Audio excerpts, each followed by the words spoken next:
Lagi mong tandaan, kung walang tiwala ang mga tao na kapaligid sa'yo, tandaan mo kapatid, ang taong may takot at respeto sa Diyos, ito ang katotohanan.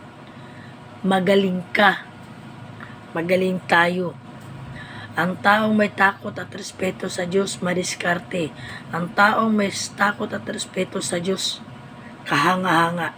Kaya wag mo silang paniwalaan. Kung idinadown ka nila, sinasabi nila na wala kang alam, di mo kaya. Kaya isip ko anong mga negative na binibigay o sinasabi sa'yo. Kapatid, pasok dito, labas dun. Ilagay mo sa puso at isip mo na lahat ng sinasabi nyo mali. Lahat ng pangarap ko, lahat ng gusto kong abutin sa buhay ko, kahit walang nagtitiwala, kahit walang umaasa na kaya ko, lagi natin tandaan, number 1 na naniniwala sa kakayahan natin ay ang Diyos. Sabi ni God, anak, go ka lang. Kaya mo yan. Basta wag ka lang bumitaw sa pananampalataya mo.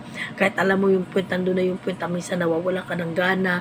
Andun na yung point na minsan nawawalan ka na ng pag-asa. Andun na yung point na pakiramdam doon parang balwala, parang wala lang. Pero lagi nating tandaan, ang pangarap mo na yan ay hindi para sa sarili mo. Tandaan mo, nangarap ka kasi ito para sa mga taong mahal mo. Kung talagang mahal mo sila, huwag mo sukuan. Huwag kang sumuko sa pangangarap mo kahit may tanda ka na, kahit anong edad ka na. Dahil ang pagkaroon ng pangarap ay wala sa edad. Kahit tanda ka pa, bata ka pa, pag oras na mangarap ka, pwede. Lalo na't kung may basbas ka kay God. Yung sasabihin lang, tanda-tanda mo na, mangangarap ka po, useless, wala ka naman natapos, wala kang pinag-aralan, marating mo. Diba? Yung mga ganun. Hayaan mo sila. Yung mga taong ganun lang ang tingin sa'yo, laban lang. Tiwala ka doon. Dahil walang hindi kayang gawin ng Diyos. Alam mo yung kapatid, kahit sabihin mo ikaw yung pinakaaba, kahit sabihin mo ikaw ang pinakawawa, kahit sabihin mo ikaw ang pinakawala, kahit sabihin mo ikaw ang walang alam, kahit sabihin ng iba na wala kang marating, kahit sabihin ng iba, hindi ka dapat sa mga bagay na meron ka kung anong gusto mong pangarap, hindi ba? Kasi tingin sa'yo ganun lang. Lagi mo tandaan kapatid, ang Diyos, mataas ang tingin sa atin. Yung mga tao may takot at respeto sa Diyos, alam niyo ba na mahal ang Diyos yun?